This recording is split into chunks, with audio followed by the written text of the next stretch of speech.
Good afternoon everyone. बेटा आज करेंगे हम पेज नंबर 80 से कंटिन्यू अपना लेसन नंबर 12।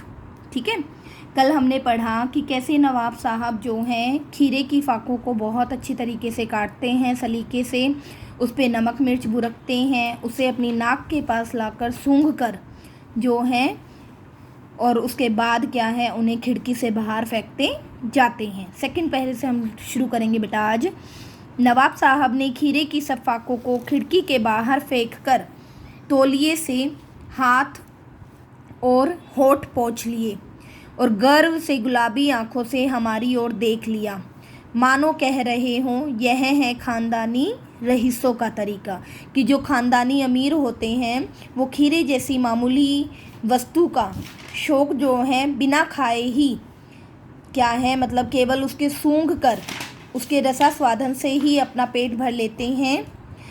ठीक है, नवाब साहब खीरे की तैयारी और इस्तेमाल से थक कर लेट गए। हमें तस्लीम मतलब सम्मान में सिर खम कर लेना पड़ा। सिर खम कर लेना पड़ा मतलब सिर झुका लेना पड़ा कि हमें जो है उनके सम्मान में जो है सिर झुका लेना पड़ा। यह है ख़ानदानी तहजीब मतलब शिष्टता, नफासत मतलब स्वच्छता और नजाकत मतलब कोमलता कि जो ख़ानदानी लोग होते हैं वो कितने शिष्टाचारी हैं, कितने स्वच्छ तरीके से और कितने कोमल तरीके से जो है अपने शौक़ को पूरा कर लेते हैं। हम गौर कर रहे थे खीरा इस्तेमाल करने के इस तरीके को। खीरे की सुगंध और स्वाद की कल्पना से संतुष्ट होने का सूक्ष्म मतलब बारीक, नफीस मतलब सुंदर या एब्स्ट्रैक्ट तरीका मतलब अमूर्त ज़रूर कहा जा सकता है, परंतु क्या ऐसे तरीके से उद्र मतलब पेट की तृप्ति भी हो सकती है, संतुष्टि भी हो सकती है। लेखक कह रहा है कि जो ये तरीका था ये बहुत ही सुंदर अमूर्त था, लेकिन क्या ऐसा करने से किसी व्यक्ति का पेट भी भर सकता है?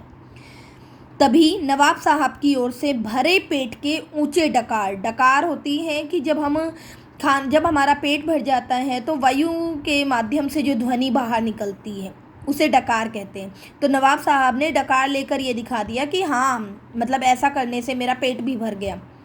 और नवाब साहब ने हमारी ओर देखकर कह दिया खीरा लजीज होता है। क्या कहा कि खीरा स्वादिष्ट होता है, लेकिन होता है शकील होता है बेटा कि आसानी से न पचने वाला, कि जो सरलता से नहीं पचता। ठीक है, नामुराद किसको कहा? खीरे को। क्यों? क्योंकि उसकी खीरे खाने की इच्छा जो है वो अधूरी रह गई थी। मैदे मतलब अमाशय पर क्या है बोझ डाल देता है।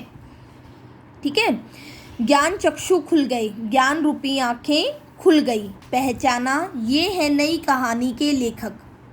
खीरे की सुगंध और स्वाद की कल्पना से पेट भर जाने का डकार आ सकता है तो बिना विचार, घटना और पात्रों के लेखक की इच्छा मात्र से नई कहानी क्यों नहीं बन सकती। मतलब लेखक यहाँ पर बता रहा है बेटा